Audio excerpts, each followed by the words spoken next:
तो ये उस क्लास में जेएनयू से आती थी मैं ठीक है जवाब है ना, और पॉलिटिकल साइंस का ऑप्शन है। मैं अपने फादर से मिला था उस समय में, तो फादर भी तब आते थे, तो हमारी एक बड़ी सी बात थी। ये बात 3 साल पहले की, उसके बाद हम आगे मिल रहे हैं साथ में। तो ये उन साहसी बच्चों में है जिन्होंने वो 10 दिन झेला था, मुझे तब आपसे बहुत पता था। और ये चीज़ को बहुत ही अनएथिकल तरीके से पढ़ाया गया था। रोज 8 घंटे भाई हद होती है कैसे भी पढ़ाएंगे, और तब इन बच्चों ने बड़ा अच्छा तरीका निकाला कि 2.5 घंटे क्लास में फिर ब्रेक दिया, फिर 2.5 घंटे क्लास में फिर ब्रेक दिया, फिर 2.5 घंटे क्लास में ब्रेक दिया।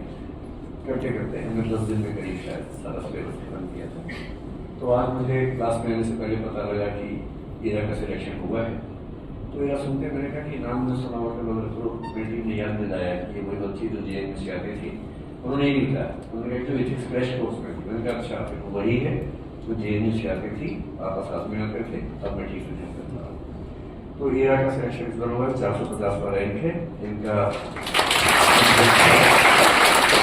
पॉलिटिकल साइंस ऑप्शन है का।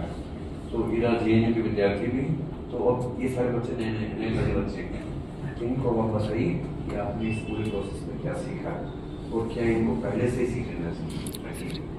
फेलियर से क्यों सीख लें, दूसरों के अनुभव से सीखना ज़्यादा समझदारी की बात है। हेलो एवरीवन, मेरा नाम मीरा है और मैं अलवर से हूँ, और मैं अभी उनसे आ रही हूँ करेक्टली यहाँ पे।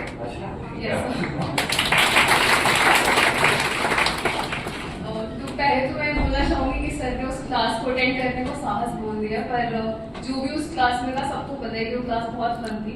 भले वो 8 घंटे चलती थी या 10 घंटे चलती थी, सब लोग बैठे रहते थे।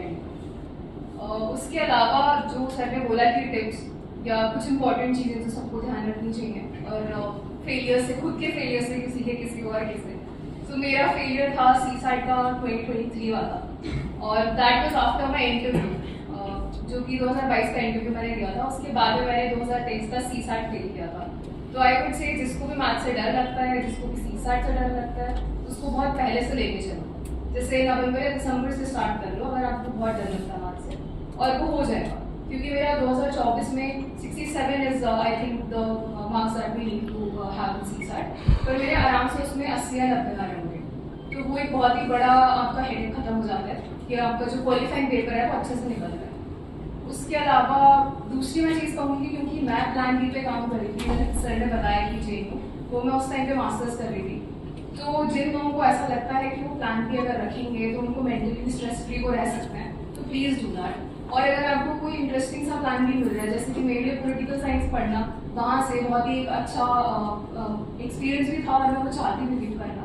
तो अगर आपको ऐसा कुछ मिल रहा है तो please go ahead with that. Thank you.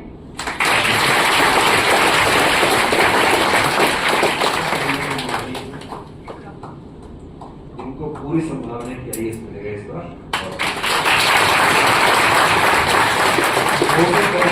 कल को अपने जिले में जाएंगे, पता नहीं वही बैठी हुई है, आपको जिला सुधार लेंगे।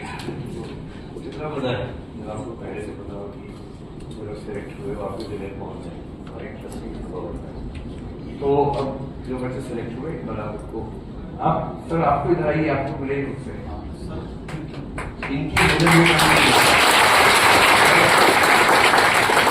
इनकी बेटियां लंबी क्लास करने आती थी, तो ये भाई साहब आके वेट करते थे कि बेटी को लेके जाना है, और खेलते नहीं थे कि जब तक क्लास खत्म नहीं होगी। तो जितनी क्लास इन्होंने की उतनी इन्होंने वेट किया।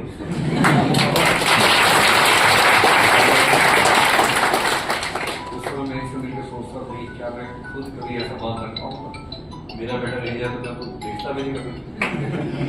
ये बड़ी मेहनत करते थे, और ऐसा होता है बच्चों की सफलता में पेरेंट्स की सफलता भी शामिल होती है, मेहनत शामिल होती है।